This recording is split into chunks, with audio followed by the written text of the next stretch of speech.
Feeling স্টেশনে গ্যাসের জন্য হাহাকার, এক সপ্তাহের মধ্যে সংকট কেটে যাবার আশা সরকারের।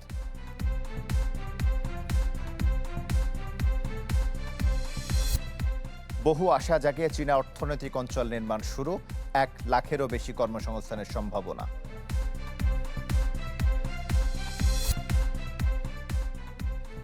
মার্কেন্টাইল ব্যাংক পিএলসি বিজনেস 24-এ স্বাগত জানাচ্ছি। শুনছিলেন শিরোনাম, আপনাদের সাথে আছে আশিক তমাল। কিছুতেই কাটছে না গ্যাসের সংকট, উল্টো বেড়েছে ভোগান্তি। দিনভর অপেক্ষার পরও মিলছে না চাহিদা মতো গ্যাস। জ্বালানি মন্ত্রীর আশা 10 থেকে 15 দিনের মধ্যে কেটে যাবে সংকট।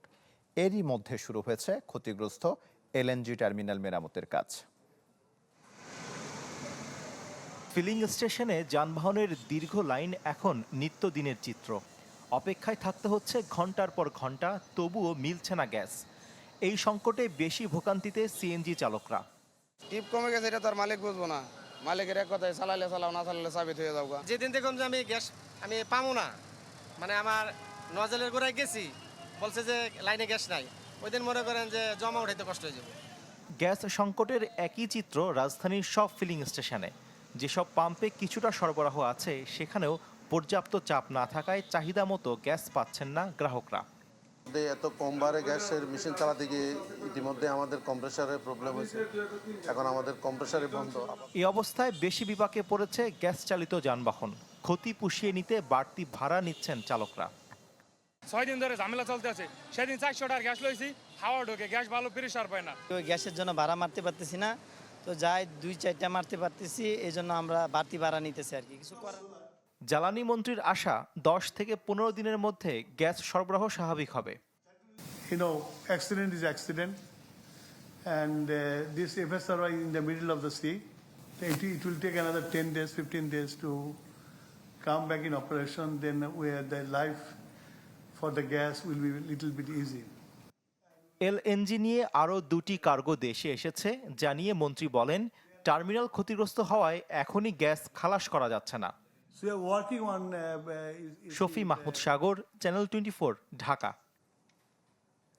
এদিকে গেল 1 সপ্তাহ ধরে চলা গ্যাস সংকটে সবচেয়ে বড় ধাক্কা লেগেছে সিএনজি খাতে। চাপ না থাকায় ব্যাহত হচ্ছে গ্যাসের যোগান, ফলে ক্ষুব্ধ চালকরা ক্ষতি পুষিয়ে নিতে আদায় করছেন বাড়তি ভাড়া। এতে দুর্ভোগে যাত্রীরা। সাজেদুল হকের প্রতিবেদন। গেল 1 সপ্তাহ ধরে চলা গ্যাসের সংকটের সবচেয়ে বড় ধাক্কা লেগেছে সিএনজি খাতে। দীর্ঘ লাইনে দাঁড়িয়েও মিলছে না গ্যাস, ফলে জীবিকা যেন থমকে গেছে সিএনজি চালিত যানবাহনের চালকদের। একদিকে সিএনজি স্টেশন কর্তৃপক্ষ বলছে সরবরাহ না থাকায় মিলছে না গ্যাস, অন্যদিকে গ্যাস না পেয়ে ক্ষোভে ফুঁসছেন সিএনজি চালিত যানবাহনের চালকরা। রাত 3টের সময় যে সিরিয়াল দিছি, আর এখনো গ্যাসের লাইনে কোনো গ্যাস নাই। 4 থেকে 5 ঘন্টা বা 7 ঘন্টা যে সিরিয়াল ধরে রয়েছি আমরা, এই দুঃখটা বোঝার মতন কেউ নাই। এই ঘাটতির প্রভাব সবচেয়ে বেশি পড়েছে ঢাকা ও আশপাশের এলাকায়। দিনের বড় সময় জুড়েই গ্যাসের চাপ প্রায় শূন্যে নেমে থাকছে, ফলে ব্যাহত হচ্ছে শিল্প কারখানার উৎপাদন। আর সিএনজি স্টেশনগুলোতে তৈরি হয়েছে যানবাহনের দীর্ঘ সারি। সরবরাহ সংকটে বন্ধ হতে শুরু করেছে সিএনজি স্টেশন। এই যে পাম্পে বসে আছি, 2-3টা পাম্প ঘুরে নেওয়ার মতো কোনো পরিবেশ নাই। এখন আমি একবারই, আমার গাড়ি গ্যাস জিরো। আমাদের সমাধান করুক, আর নাইলে একবারে বললে দোক যে গ্যাস তোমরা পাবা না, তোমরা তেলে চলো। পেট্রোবাংলার তথ্য বলছে ক্ষতিগ্রস্ত এলএনজি টার্মিনালটি সচল করতে মেরামতের কাজ চলছে, ফলে সংকট আরও কয়েকদিন অব্যাহত থাকতে পারে বলে রয়েছে আশঙ্কা। জ্বালানি বিশেষজ্ঞদের মতে দেশীয় উৎস থেকে গ্যাস উৎপাদন কমে যাওয়ায় সংকট বাড়ছে। এইরকম একটা জ্বালানির উপরে যদি আমাদের এত বেশি নির্ভরশীল হতে হয়, যেটা সরবরাহ হওয়া না হয় আমাদের জ্বালানি নিরাপত্তা শতভাগ নির্ভর করে, তাহলে সে জ্বালানি ব্যবস্থাকে কোনোভাবেই টেকসই জ্বালানি ব্যবস্থা বলা যাবে না। বিশ্লেষকরা বলছেন একটি এলএনজি টার্মিনালের অচল অবস্থা কিভাবে পুরো দেশের জ্বালানি সরবরাহ ব্যবস্থাকে নাড়িয়ে দিতে পারে সাম্প্রতিক সংকটে, সেটাই উঠে এলো। সাজ্জাদুল হক, চ্যানেল 24, ঢাকা। গ্যাসের মজুত ও উৎপাদন দ্রুত কমে যাওয়ায় নতুন চ্যালেঞ্জের মুখে দেশের জ্বালানি নিরাপত্তা।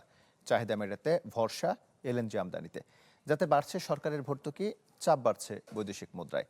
অন্যদিকে গ্যাস সংকটে শিল্প উৎপাদন, আসছে না নতুন বিনিয়োগও। এতে ক্ষতির মুখে রপ্তানি কার্যক্রম। দেলোয়ার দোলনের প্রতিবেদন। দেশে কমেছে গ্যাসের মজুদ ও উৎপাদন। এলএনজিতে নির্ভরতায় বাড়ছে সরকারের ব্যয় ও ভর্তুকি, যার প্রভাব পড়ছে শিল্প খাত সহ সামগ্রিক অর্থনীতিতে। পেট্রোবাংলার হিসেবে 2019-20 অর্থ বছরে দেশে মোট গ্যাসের মজুদ ছিল 12.26 ট্রিলিয়ন ঘনফুট। 2024-25 অর্থ বছরে তা কমে হয় 8.15 টিসিএফে। অন্যদিকে দেশে বর্তমানে গ্যাস ক্ষেত্র রয়েছে 29টি। এর মধ্যে উৎপাদনে থাকা 20টির সক্ষমতা কমে দাঁড়িয়েছে প্রায় 58 টিসিএফে। তবে 4টি গ্যাস ক্ষেত্র আবিষ্কৃত হলেও আনা যায়নি উৎপাদনে, বাকি 5টি পরিত্যক্ত। বর্তমানে মোট বিদ্যুৎ উৎপাদনে 55% গ্যাস ব্যবহার হয়। এছাড়া শিল্প খাতে 23%, গৃহস্থলিতে 10%, সিএনজিতে 4% এবং অন্যান্য খাতে ব্যবহার হয় 8%। অন্যদিকে শিল্পে গ্যাস সংযোগ পেতে বিতরণ কোম্পানিগুলোর কাছে আবেদন জমা আছে প্রায় 2000, যাদের মধ্যে সংযোগ ফি পরিশোধ করেও 4-5 বছর ধরে অপেক্ষায় অন্তত 550টি শিল্প প্রতিষ্ঠান। আমাদের ওভারঅল আপনার যদি 100% কনভার্সন কস্ট হয়, আমাদের হলো প্রায় 40% কিন্তু আমাদের এনার্জি কস্টে আমাদেরকে বহন করতে, গ্যাস এবং বিদ্যুৎ। গ্যাসের প্রেশার থাকে না, যেটার কারণে আমাদের কিন্তু প্রোডাকশন কিন্তু ব্যাহত হয় এবং সেক্ষেত্রে কিন্তু আমাদের কস্টও কিন্তু বেড়ে যায়। দেশে দৈনিক গ্যাসের চাহিদা 380 কোটি ঘনফুট। দেশীয় উৎপাদন কমায় 110 কোটি ঘনফুট গ্যাস আমদানির পরও ঘাটতি থাকে 115 কোটি ঘনফুট গ্যাস। চলতি অর্থ বছরের মধ্যে 50টি কূপ খননের পরিকল্পনা রয়েছে পেট্রোবাংলার, যার মধ্যে 31টি পুরনো কূপ সংস্কারে দেয়া হয়েছে অগ্রাধিকার। 2028 সালের মধ্যে কূপের সংখ্যা বেড়ে দাঁড়াবে 100টিতে। বিপিসি, তিতাস এই সমস্ত কোম্পানি করে সেটা বিদ্যুৎ খাতে, জ্বালানি খাতে, কয়লা খাতে একটা দুর্নীতিগত প্রতিষ্ঠানে পরিণত করে ফেলেছে এবং সরকার এই সমস্ত প্রতিষ্ঠানের মাধ্যমে অস্বাভাবিক মুনাফা করছে। এই যে সমস্ত আইনগুলো দ্বারা সরকার এই সুবিধা বা এই ধরনের কলঙ্কিত হচ্ছে, যে সমস্ত আইনের আওতায়, সে সমস্ত আইন রহিত করে সরকারকে মুনাফা মুক্ত করতে হবে। বর্তমানে দেশে গ্যাস সরবরাহের প্রায় 30% পূরণ করে এলএনজি। 2018-19 অর্থ বছর থেকে 2024-25 অর্থ বছর পর্যন্ত এলএনজি আমদানিতে ব্যয় হয়েছে প্রায় 2,55,000 কোটি টাকা। চলতি অর্থ বছরে ব্যয়ের লক্ষ্যমাত্রা ধরা হয়েছে 51,000 কোটি টাকা। দেলোয়ার দোলন, চ্যানেল 24, ঢাকা। বহু আশা জাগিয়ে অবশেষে চট্টগ্রামে শুরু হলো চীনা অর্থনৈতিক অঞ্চলের নির্মাণ কাজ, যেখানে বিনিয়োগ হওয়ার কথা অন্তত $500 মিলিয়ন। তৈরি হবে 1 লাখ মানুষের নতুন কর্মসংস্থান। প্রকল্প কাজের উদ্বোধন করে অর্থমন্ত্রী জানান, 2034 সালের মধ্যে দেশের অর্থনীতি $1 ট্রিলিয়ন উন্নীত করতে দেশি বিদেশি বিনিয়োগকে অগ্রাধিকার দেয়া হচ্ছে।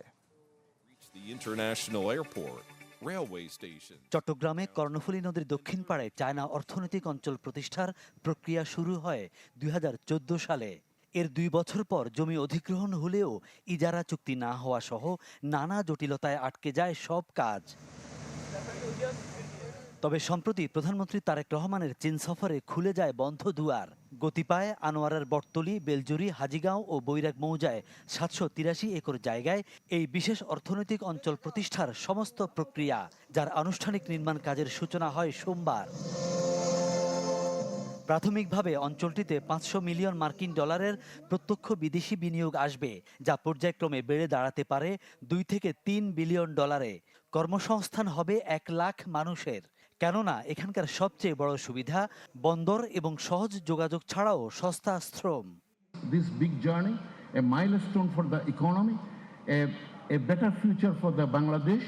I would highlight the speed, efficiency of this new government in executing important investment projects for Bangladesh. আনোয়ারার এমপি এবং চট্টগ্রাম জেলার এমপিরা যারা আছেন, আনোয়ারাবাসী এবং চট্টগ্রামবাসী সবার কাছে অনুরোধ, তাদেরকে যতটুকু সম্ভব সহযোগিতা করবেন যাতে খুব দ্রুত এই জোনটা দাঁড়িয়ে যায়। অর্থনৈতিক অঞ্চলটিতে চীনের 30টি প্রতিষ্ঠানের জায়গা হবে। তাদের সাথে উন্নয়ন শৃঙ্খলে যুক্ত হবে বাংলাদেশের ক্ষুদ্র ও মাঝারি নানা শিল্প।